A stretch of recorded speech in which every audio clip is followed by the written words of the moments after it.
சித்தி மயக்கமும் அண்ணல் அருளன்றி யாரறிவாரே. சிவனே சிவஞானி ஆதலால் சுத்த சிவனே என அடி சேரவல்லார்க்கு நவமான தத்துவ நன்முத்தி நண்ணும் பவமானதின்றி பரலோகமாமே.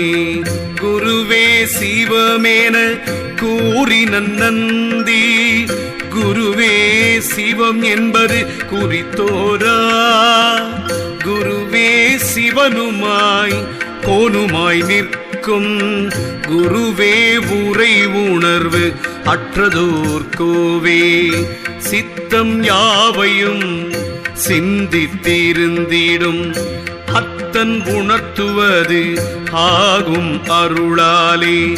சித்தம் யாவையும் தின் சிவமான கால் அத்தனும் அவ்விடத்தே அமர்ந்தானே. திருச்சிற்றம்பலம் திருச்சிற்றம்பலம். ஓம் நம சிவாய. திருச்சிற்றம்பலம்.